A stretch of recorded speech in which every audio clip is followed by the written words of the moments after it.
اللہ کے نام سے شروع جو بڑا مہربان اور نہایت رحم فرمانے والا۔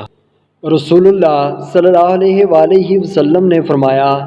ہم تم سے زیادہ حضرت موسیٰ علیہ السلام کے حقدار ہیں، بس آپ صلی اللہ علیہ وآلہ وسلم نے خود بھی روزہ رکھا اور دوسرے لوگوں کو بھی روزہ رکھنے کا حکم فرمایا۔ حضرت عبداللہ بن عباس رضی اللہ تعالیٰ عنہ ہی سے روایت ہے کہ جب رسول اللہ صلی اللہ علیہ وآلہ وسلم نے یوم عاشوراء کا روزہ رکھا